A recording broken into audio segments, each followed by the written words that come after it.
It's the weekend, just about. It's Mailbag, just about. We've had a few technical issues trying to get started, but we're on. I am joined by Pete and Dave. We'll get into the hot topic, which I can't remember why I thought about this, but it seems quite prescient now. So the hot topic is the best bit of moaning you've heard at the match, or indeed at the train station, whatever you think. We've had a couple in on this. Gary said, oh no, TWS said, me, McNeil, the one-footed dolt every game. Pete will bring you on in this now. And Liam said, the best moan, a fella in the paddock who genuinely slated McFadden every game for 4.5 years, moaning he'd been sold when we were moaning he'd been sold when we were drawing with West Ham in '08. Yeah, there's some people I love just that pick on one. just pick on a player, don't they, and think so. For TWS, it's McNeil. Pete, what are you saying about I think he needs to watch his mouth. that? There's one listener gone. What's that? The Will Smith thing from the Oscars. Take McNeil's name out your fucking mouth. I do understand. I do understand the frustration. I've got to admit, he's not in the best of form to be generous. He's not the only one, is he? Yeah, I don't know. It's one of those things. I mean, I was thinking about like ones that used to just make me laugh. There was a couple of fellas who sat behind me. Me and my brother used to call them the Mitchell brothers because you're like these two big, massive, these big, massive Scouse fellas who sat behind us, and they used to have this thing about Earl Barrett, but they wouldn't like be horrible to him. They'd just be like really. Almost, they used to call him Turbo, but they were taking the piss out of him because when he signed, apparently he was meant to be like this really quick right back, and he was like slower than Rondon. So he basically used to just laugh at him, and it was worse. It was probably worse than just giving him abuse because he'd just be like, "Go on, Turbo, lad, go on, Turbo," and it was any time he touched the ball, "Go on, Turbo, lad," and it was just dead fun, and it was like I just remember. They were praising him, but it was false praise. Do you know what I mean? And that made it even worse because it was like it would have been better if you just called him a dickhead because it is bad, isn't it? What you're actually doing is really taking the piss out of him relentlessly. With the player, where you're like, you can't actually be angry at how bad they are, so you just laugh. That's when it's bad, isn't it? That's bad. Yeah, I think Rondon did get to that stage, didn't he? Rondon was like at that stage where it was just he was so bad that we just laughed. Yeah, it goes beyond the point of being angry, doesn't it? I think what's he doing in the team? It's just like, do you know what? Let's just go with this and have a laugh with it. Turbo Barrett, I'm having that though. It's great, honestly. He was, but these two fellas, as I say, they were just hilarious. They sat behind us for about 3 years, and then it was a sad day when he moved. Probably in the park end with you now. Oh, definitely be in the park end with us, yeah. Do you know what the bad thing is, though? Would absolutely kill for a fullback like Earl Barrett now. Just a fullback. Yeah, that would do, yeah, functioning fullback, yeah. Dave? So, I remember going as a kid, and it was... I refer to this game quite a lot, like, because it's my favourite player, but Kanchelskis, we 2-2 with Chef Wed at Goodison, and I was in the main stand with my dad, and you know when you hear people around you talking and you can't stop listening to them. These two fellas like behind me and my dad, and they weren't, I'd say they're old, like I'd say, I don't know, they probably were old, let's do like your age. They were sitting. Fair enough. There was just two fellas sitting behind me, like, and we were 1-0 down. Sorry, I think we were 2-0 down. Do you remember? Remember Mark Bright, who we very nearly signed once. He scored 2. So Chef Wedden put them 2-0 up for half time, I think it was, and Kanchelskis scored 1 to get us back to 2-1. And this fella behind me, like one of them celebrating, do you know what I mean? Like, come on, let's go, get back into it, all that sort of thing. The fella next to him sat down with his arms folded, and like his mate just turned around and said, "What are you doing?" And he said, I'll stand up and smile when they do something good. And he's like, we just scored, mate. We're back in the game. And honestly, I've never seen a more miserable bell end at a game ever, because from the start. Didn't even get up, and Z cars didn't clap it, anything like that. And I kept on turning around. So I was only, when would that have been, 97? I was only 10 years old. Turning around, and my dad's looking at him as well, shaking his head. And everyone around him sort of thinking, why are you bothered here, mate? Why have you bothered to come here? Probably similar to the fella that just decided to stand by a train. I don't even think he went to a game. But that instant, though, you do get fans like that. The one I've said it about 1,000,000 times. That fella last season said he was getting off at half time to me, and we were winning 1-0 against Brighton. When we drew on all and Toma scored in the last minute. And he said to me, I'm getting off at half time. And I said to him, why, mate? So winning 1-0. He went, I'm not I'm not coming here to watch Everton play like this. And I was like, what are you here for? Why have you bothered? Give your ticket to someone else, mate. He said, no. You remember in like the 1970s, I'm like, mate, I'm 36 years old, believe it or not. Do you know what I mean? I've got no knowledge of that. I've got knowledge of it, but I've got no experience of being at a match for that. And he started talking, which is, it's lovely when I think older fans say to you, the amazing times. I love that. I love all the stuff we do, the nostalgia, all the stuff we're going to do about Goodison this season, that are going to be coming up on our pods that we put out. And he's saying these things to me. But I just said to him, look, mate, when we're in the shit, I'm like, look at that scoreline. It says we're winning 1-0. That's all that matters here. How Everton play, really don't care. I care about it if we lose and say that was crap because we couldn't score a goal, like we've done so about Saturday's game away at Spurs. Fine to talk about, as we have, about the analysis of how we played and things and how you try and change things. If Everton are winning, I don't give a shit how we've played. I do not care. If Everton go and get 3 points, I'm not bothered if we've just the most jammiest own goals. I'm not bothered. And for that fella to say I'm getting off because this is shite. First of all, I said to him, why have you been watching Everton for the last 3 years then, mate? Do you know what I mean? Have you been coming to matches before this? And he just said, no, I said, I'm just not having it. I'm not having it. And he just got off. And I was like, I was startled by it, Les. I was sitting there. I was thinking about him all the way through the second half.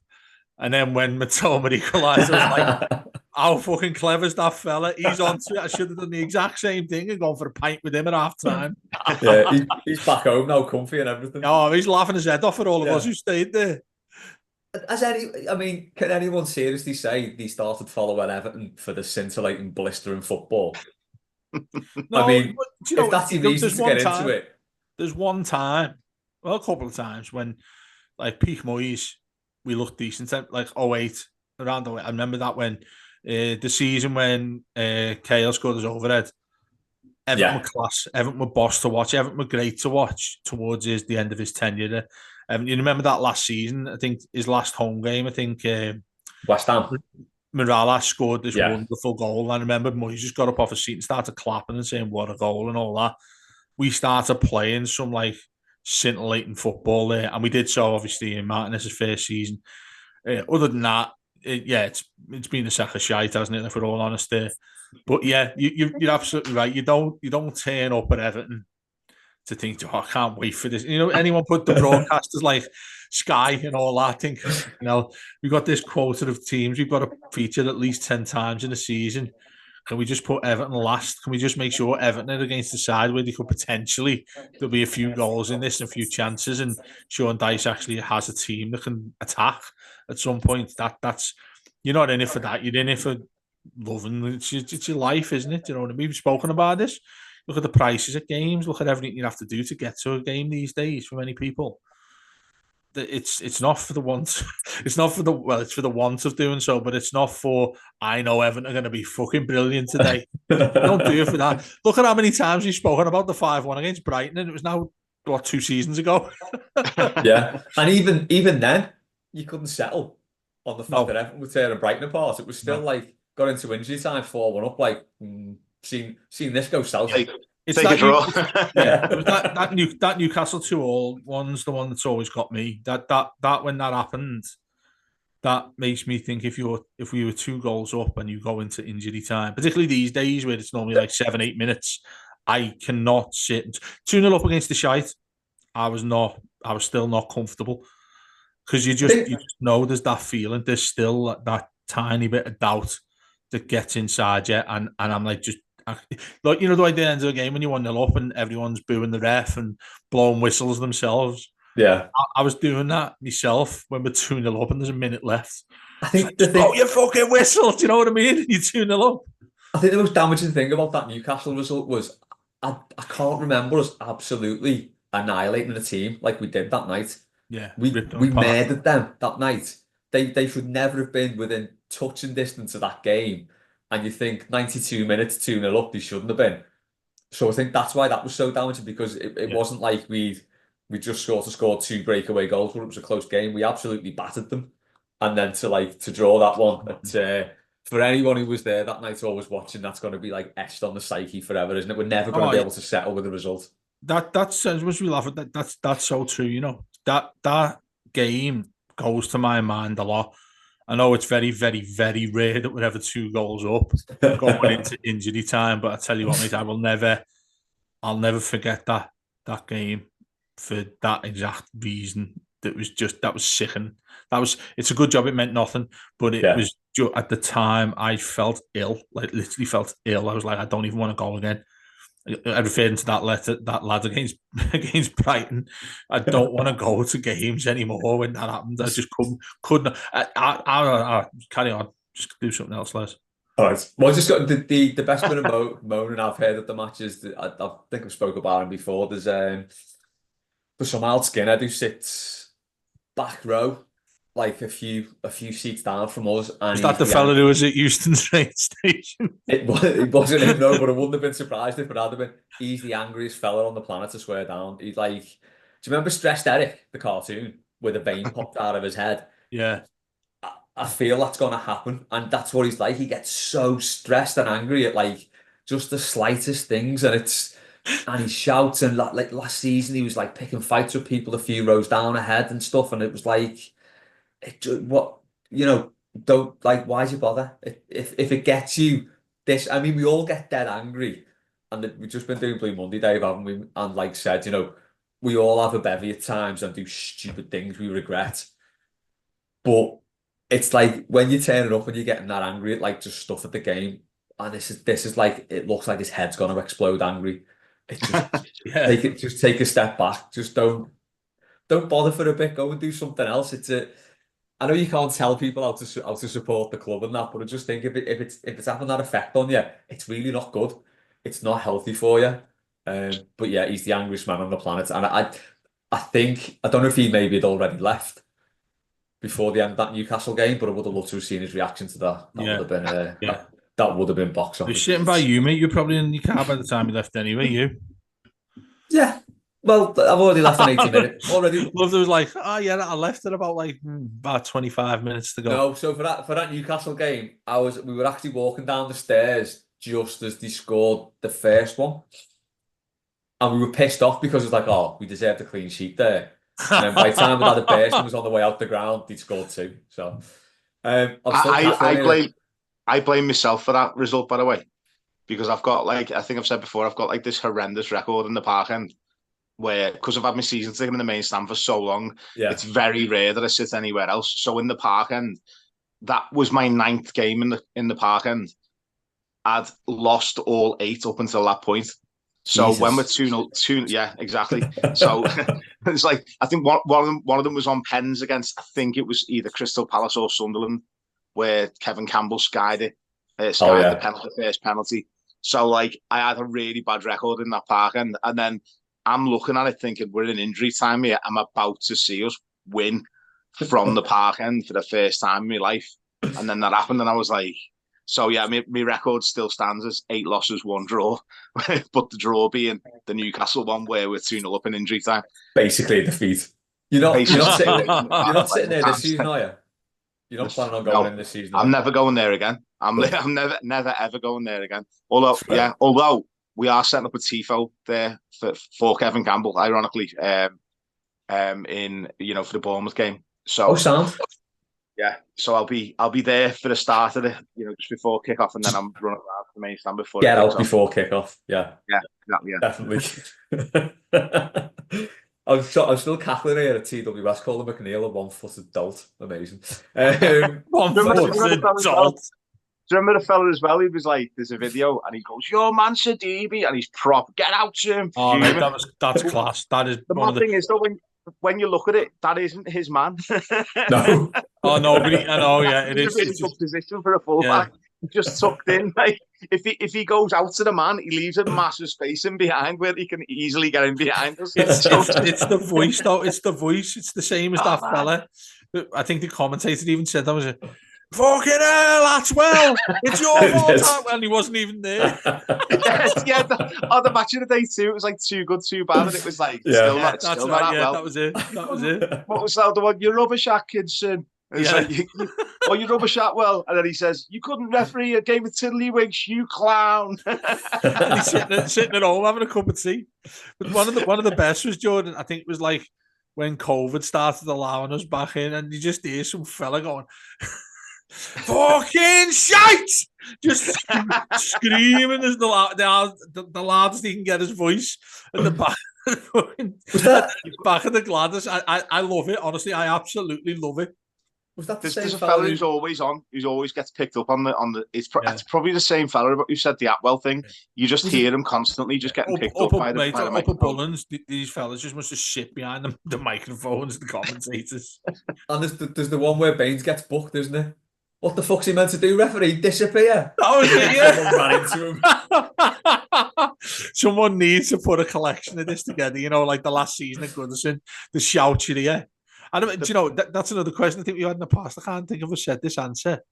We were playing Leeds, and when I got my kids' season ticket, I was in the paddock. I used to love the paddock, front row of the paddock. Right? It's like it's similar to the family enclosure as well. It's like young lads down there. Do you know what I mean?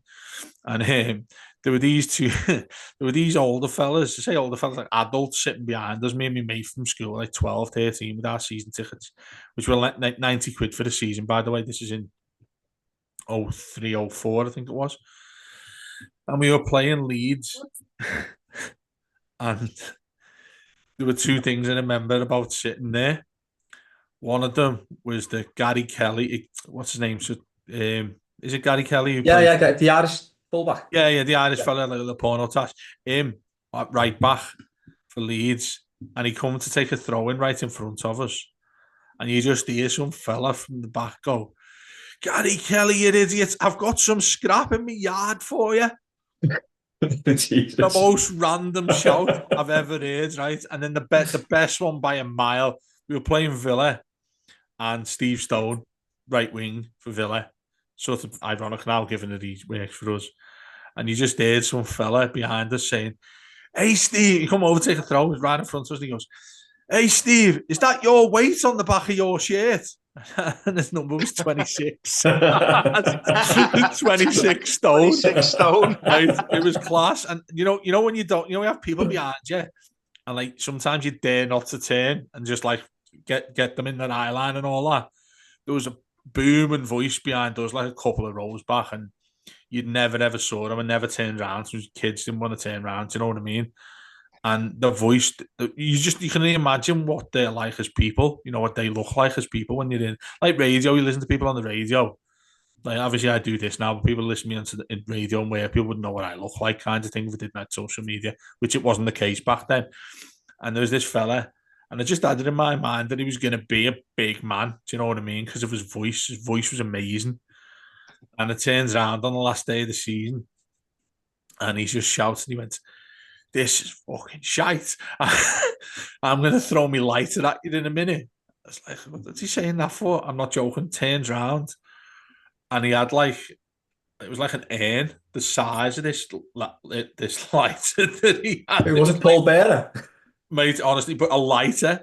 And I was like, how's he got this into the stadium? I was like, why has he got it into the stadium? Why is that fella got a Paul Bearer lighter with him? Honestly, mate, I remember turning around sometimes. The thing you see at the match, a class.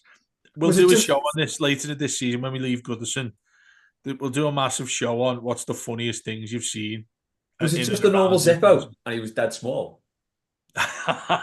Yeah, it just looked big because he was tiny. No, but turn around, like one of them, there's another fella sitting next to him and he sounded the ringer of my English teacher. I was convinced it was him until I seen the fella and I was really disappointed.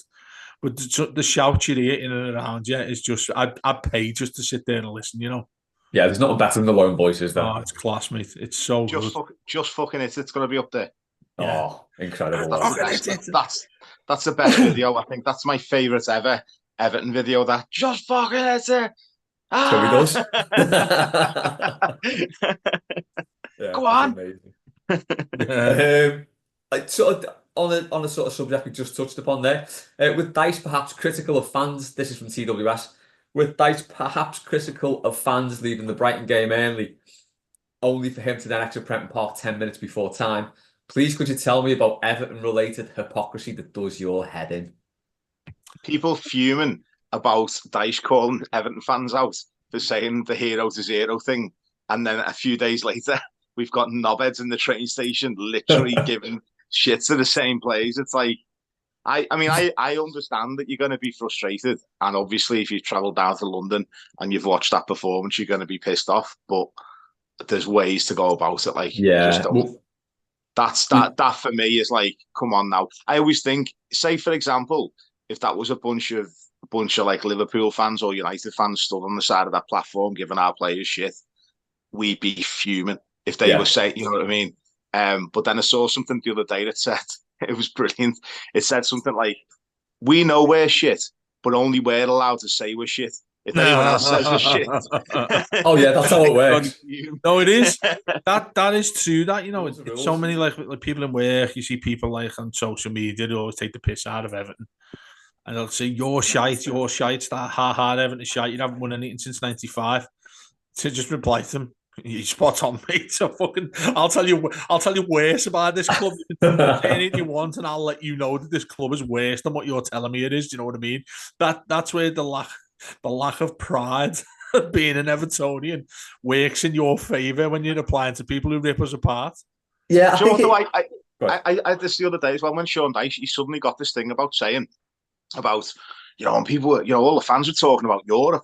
It's like, does he take us being self-deprecating as literal? You know, like I said the other day, Dave said to me, what's your prediction for this season? And I went, no, I don't think we'll get the Champions League. 5th.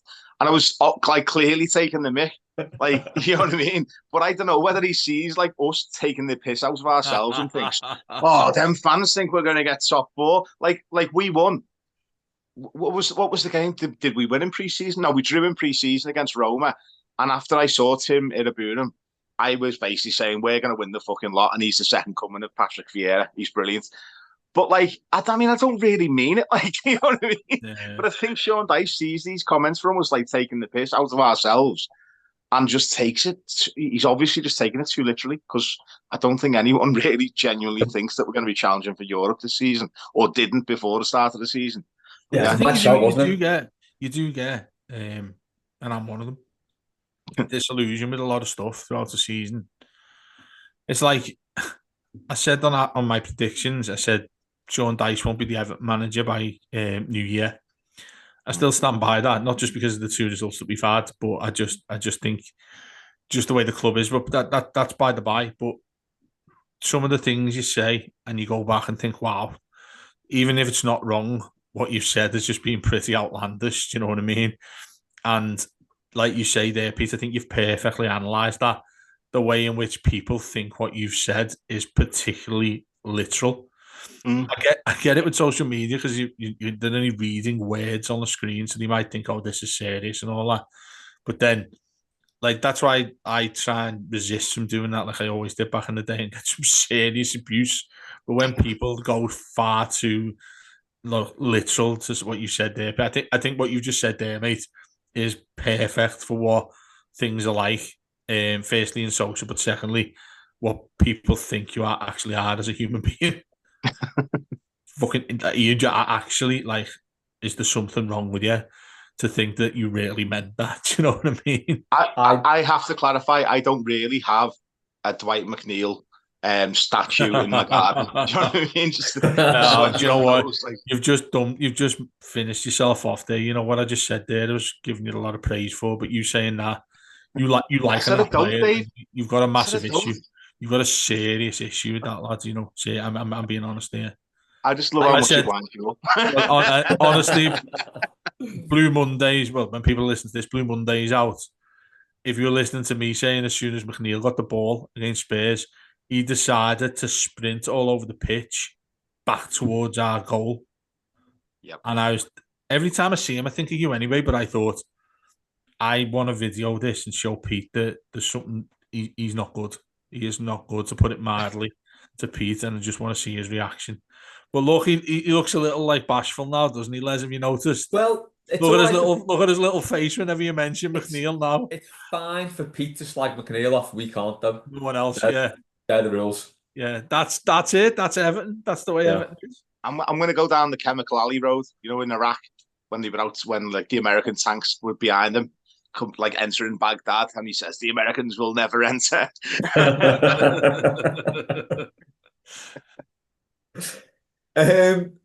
The Everton-related hypocrisy that does my head in, and this has really reared its head this season, is the Premier League experience thing.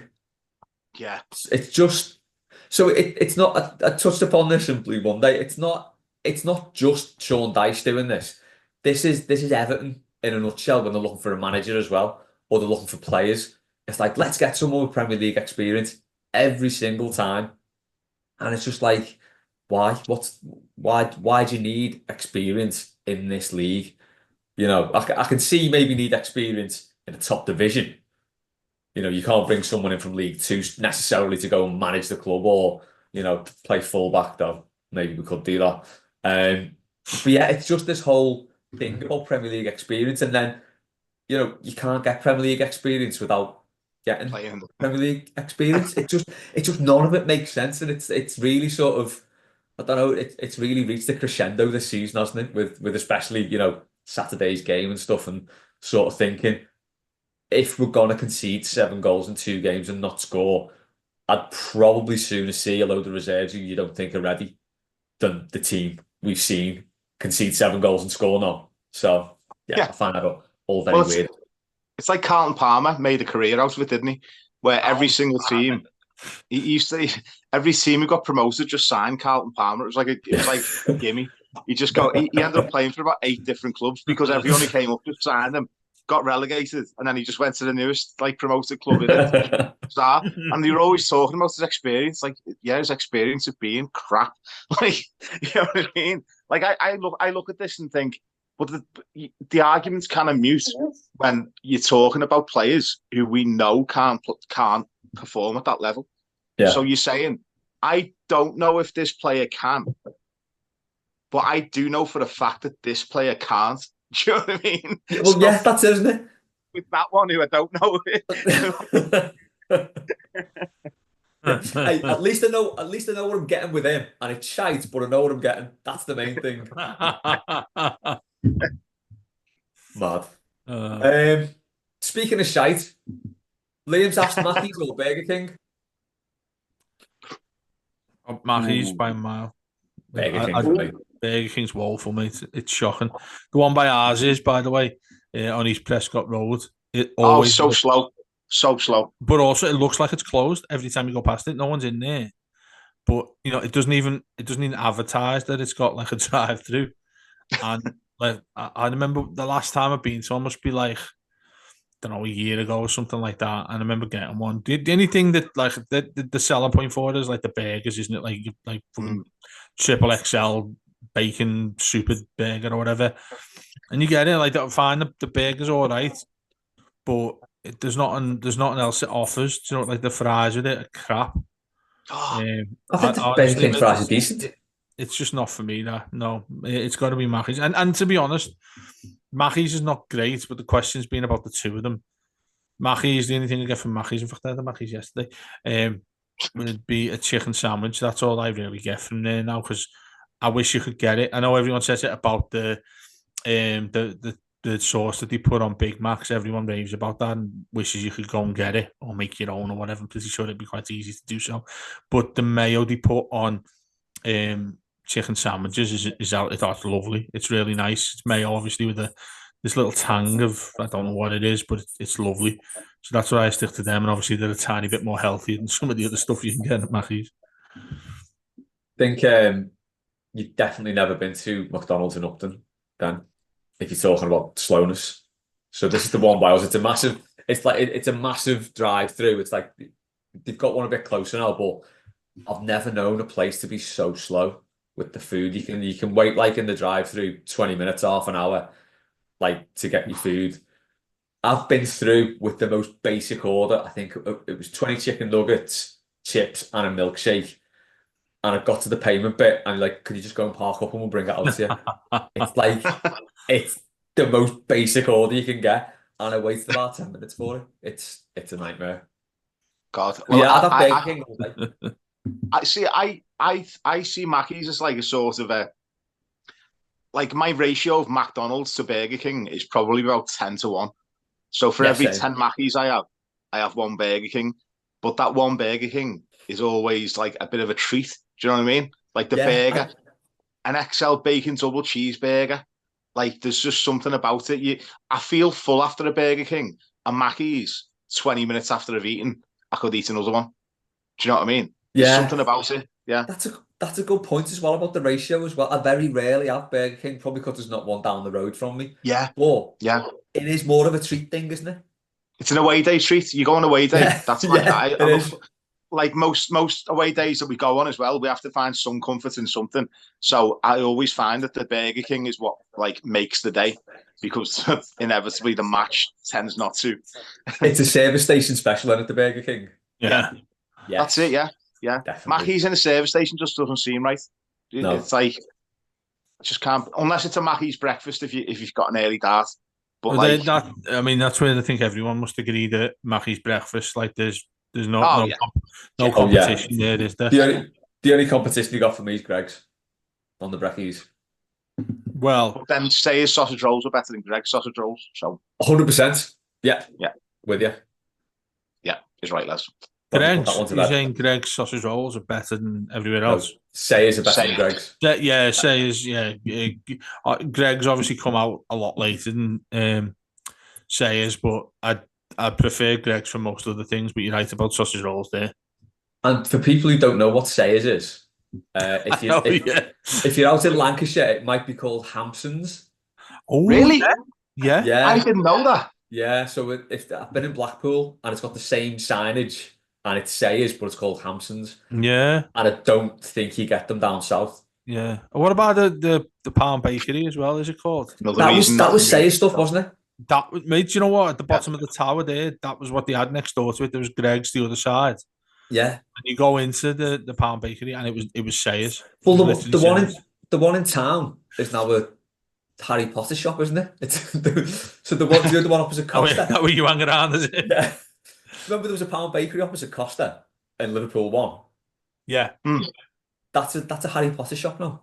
Devastating. Is it? Yeah. There's a Harry Potter shop there. Yeah. Ridiculous. I mean, talk about a downgrade. Bloody hell. Paddy Dan- Boylan likes it down there. Dan has asked, does he? We won't go into that. He's a big fan of the films. Hey, look, Dan has I've asked- actually got the elder one downstairs. I've got an actual elder one. So, you know, what can I say? We'll leave it there. Paddy Potter. Dan has asked, are you a hero or a zero? Can't think he was taking the piss out of here. It wouldn't be like Dan to take the piss out of Sean Dyche, would it? I'm full time, fully paid up zero. About Dyche. It's just me. What's the question? Say it again. Are you a hero or a zero? Both, depending on what day it is. It's What? true. Yeah. No, massively zero. In regards to many things. I don't want to go down too much of a personal road here, but No. I'd like to think when I was in school, I had all sorts of ideas and stuff I wanted to do. Not to say I'm like any sort of failure, because I've had a decent career, like building this. Yeah, we've done all right. But when you think about like when you're at school, it's like, oh, I'm going to be a footy player, and you just know you're going to be a footy player. And I think that like the problem with me coming out of school was like I didn't really know what I wanted to do. I just stuck with what I was good at, which was like English and history. And you do those topics, not to put anybody down who's gone to do that, but you think, what are you doing with a career after you've done those subjects? English is so generic. History, where you going with that? Teacher, it's probably the main thing you look at with those sorts of things. But yeah, I think that the zero thing is like, I wouldn't say lack of effort, but lack of ambition, maybe, in terms of, Do you know, when you want to kick on and wish you'd done Yeah, something but- better at what you do. I think as well, as a kid, you need pushing. So if you have got a natural flair for something and you want to do something, you can't necessarily take that on your own. You need people to Correct. push it in the right Yeah, direction. So like that's for right. me, I always wanted to be a cartoonist. And then basically from like high school, I just got told, well, you can't be a cartoonist. Why don't you be a teacher or a policeman? Like, But were you good at drawing as well? yeah, I was sound. Yeah, I was that good at like drawing cartoons and everything, like drawing comic strips and the lot. And that's all I wanted to do. But there's only so many times you can hear like the art teachers going, no, you can't do that. Oh, Yeah. so this was the art teachers. Oh, nice. But yeah. So they all acknowledged that it was good. Maybe it was Stuff like shit. stuff like that for 99.9% of the kids was just there to fill an hour Yeah. of your sort of the study planner. That's just there for the hour to do that. Where you've got to draw a picture of like Yeah. But I loved it.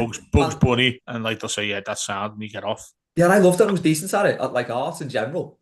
And I got an A, GCSE. But yeah, it was just like, no, you can't be a cartoonist. Why don't you be a teacher or a policeman? Yeah, what? But yeah, I'd love to. and here I am today. I shouldn't laugh at this, but I would like to see a young Les Roberts going home and saying, I really want some new pencils because I want to do. I want to become a cartoonist. Sorry to laugh at that, but No, but like when I was like, I'm gonna say from about 5 or 6, like before school every morning, I'd just sit there and draw. Yeah. Just like draw. Les, the world is your canvas, mate. Become the new Banksy. But I can't draw now because I haven't Like- done it for years. I'm shit at it now. Well. There's that dream dash. Maybe it'll just be a Banksy just draws like a cock and balls on the wall. Oh, he used to does be his the thing, spray, his spray, what's the names anyway, doesn't he? Yeah, stencils. Stencils, that's it. That's all you need to do. Let's just take your time on a few drawings and then... Do you know you just said, but like drawing cocks and balls? Like I've done a lot of that before in the past. Where did that come from? Well, Oh, sorry, let's say. Sorry, I worked in JJB Sports in Aintree, and when it was changing, it obviously shut down. JJB doesn't exist anymore. When I was leaving there, I was on I remember I was on £3.56 an hour. Before I got into college, like Saturday job kind of thing.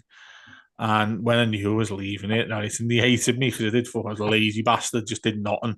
I used to lie. I'm not joking. I used to lie down under the stairs there, where all the rollerblades were, and golf shoes, because nobody came in to buy any of them. And I used to I'd lie down there doing nothing, right? And then if any of the staff come past, I went, what are you doing? What are you doing there? I'd be like, I'm just tidying everything up. I'm just making sure that all the shoes are in order and all that. And it worked to a treat. And then when I was up I used to be the golf fella there as well. And in there was the nets, the golf nets, so you can slide the clubs out. There's a door to get into that, and I just locked the door behind me and just started hitting the golf clubs all day. Like, if you would have stolen anything, I wouldn't even know about it. But when I was leaving there, I just made it my mission to draw cocks all over everywhere I could find.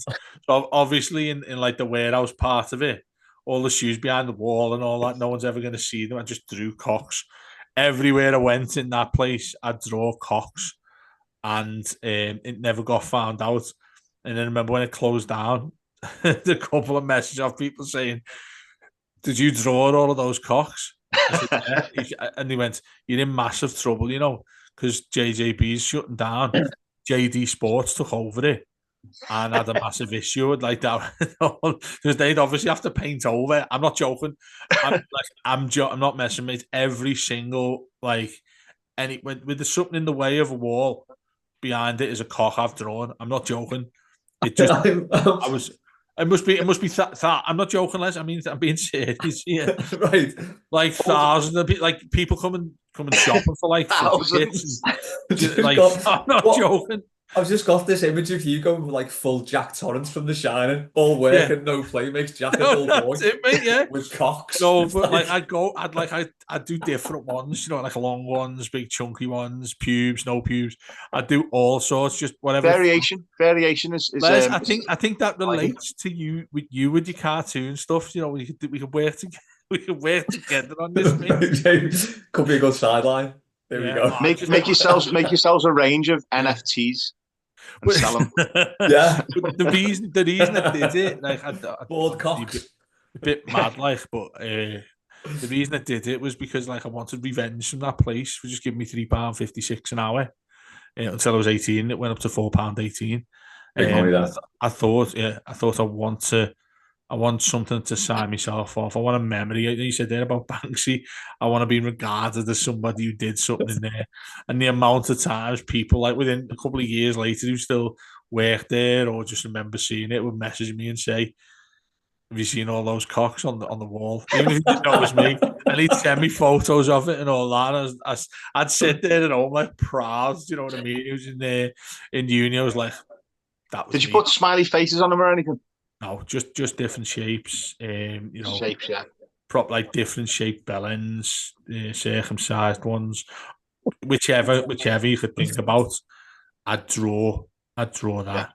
Yeah. Well, there we go. I mean, we've been down some roads on Mailbag.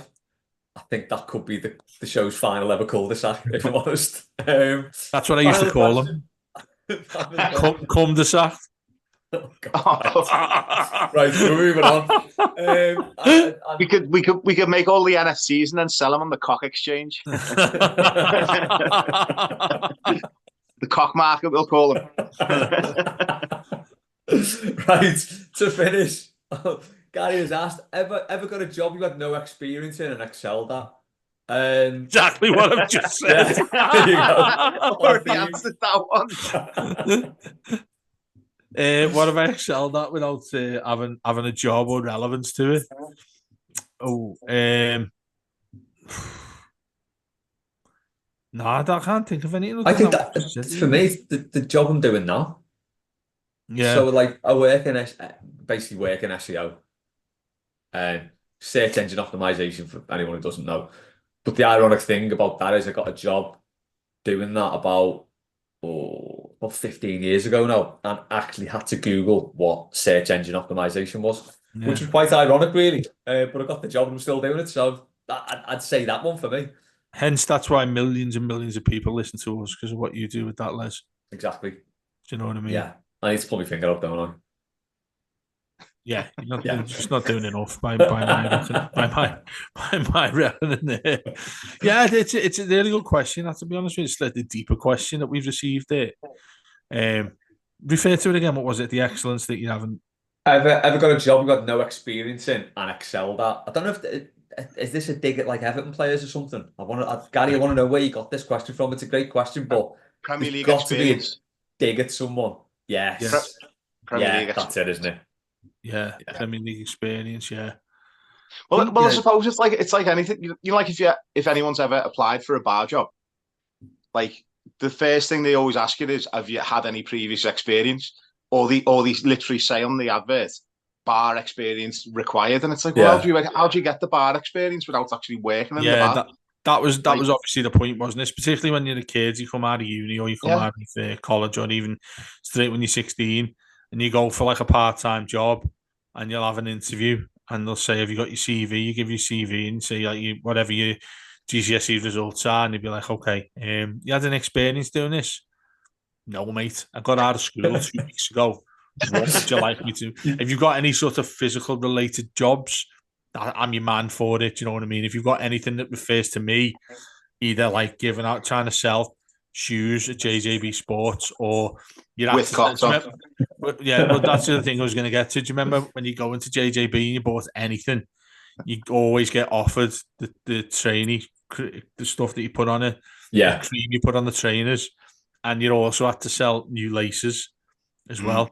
It cost £1.50, and I'm not joking. Like, you get bollocked if you didn't sell enough of them along with the trainers that came in. But who's buying laces when they just bought a pair of trainers? Exactly. You don't need them because you got them.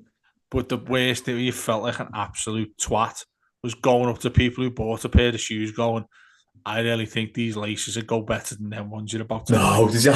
You have to do it. You got trained to do it. It was either that or like, do you want this? Do you want this white? That was it, wasn't it? The trainer white. Oh, that's the worst stuff in the world. Yeah, that's what I mean. It was like wreck your chalk. shoes. It's like Yeah. throwing chalk on your trainers, and then these. Oh, mate, some of the stuff I come out with those laces though, because people would come in and buy a pair of footy boots, and like obviously you just bog standard black laces on your footy boots, right? And they used to sell all different colours of the laces. And I go up where I got relative success was, remember Predators, the original Predators were black and red. Yeah. And we had black laces and the edge of them was red. And I decided, like pissing about, like when I just sagging off for a bit and put them on a pair, and I was like, they look smart, them, you know. And I kept on going up to people and started saying stuff like, they're exclusives to JJB. They'll never rip, and they're like water resistant. Just used to come out with all sorts shining to them, and a couple of people would buy them. Do you know what I mean? One of the worst on a note on that was Franny Jeffers came in. I was in the warehouse, and some fella, obviously knowing there was a blue, ran in. He went, "Oh, Franny Jeffers in here." And it was when he was at, I think he went a little spell of Blackburn. So he come in and he had the Blackburn kit on, not the kit, the Tracky, yeah. And he come in and he's looking for boots and all that. And he's got, have you got the Moldies in this Predator version and all that? I said, yeah, mate, yeah, give me. And one of those players, which I guess is like pretty normal, you know that the person you're talking to knows who you are. Sort of fair enough. But when you try and use it for something, I'm not joking. I said he chose the size. I tried to sell him some laces. He just didn't want any, obviously. And what you have to do is you have to take them to behind the counter. You go to the counter and pay for them, like standard, you know, when you go into a shop. So I did that. I'm walking back down. Somebody's still waiting by the footy boots. And I said, you know, is everything okay? Did you want others? And he went, oh no. He said, was just wondering, like, what, you know, where's your staff discount? I said, what? He said, yeah. He said, you know, because I'm a professional, they normally give me like half price, 50% off. I said, no, I've never heard of that, mate. I've never heard of that. And he goes, well, that fella over there was saying you're an Evertonian. I said, yeah. He said, well, you know, I've been a blue. He said something really shit. Like he said something like, I was a big deal. I was a big deal at Everton. He said, "All right, Ron Burgundy." Oh, mate, and I was 17, and even then I was like, what an absolute prick this lad is. Do you know what I mean? And he said to me, "Oh, I thought I'd just get discounts in here because, you know, I'm a Premier League player." And why is he going into JD buying boots anyway? No, well, that's it. And I said to him, "You're a Premier League player, and you want discount on footy boots. Not only do you want discounts on footy boots, it's for your profession as well. Do you know what I mean? It's what you need them for to play footy. More importantly, why aren't Blackburn providing you your own footy boots? Or Adidas giving you them? Yeah. Do you remember he was at Blackburn for about 10 games or something like that? Like, he started fucking being proper shit. I've got his number there actually as well. Get him on. All the time. About any former players we talk about, like, oh yeah, I've got his number there. But yeah, that was pretty surreal. Do you know what I mean? It was like, how's that even happened? Why is he looking for a pair of boots when he was like, I don't know, he just turned to shit when he was 21, 22, didn't he? And just went the Arsenal thing. Yeah, didn't blame him for going there, like, but it was never down to a winner. Yeah. Never went on to a winner, was it? And do you remember when we got him back for that fucking 11-game spell? And I think he scored one goal. Scored one, didn't he? Fulham in the FA Cup, I think it was, at home. Yeah. And I was like, these are the type of thing at the time when him and Kev Campbell was there, it was like he was his tutor, because when he used to play with him, you think about when we got that win in '99 at Anfield, it was Jeffers who played that little ball back to him and all that. And I remember watching him at the time thinking, that's going to be a belter of a 1-2 up front there. And it looked like Kevin Campbell was actually showing them the way. remember a couple of goals he scored. He was lightning quick as well, Jeffers. One of those players where you think like what went wrong there, but the fact that he's in JJB Sports asking a 17-year-old if he can get any staff discounts probably indicates how wrong it went.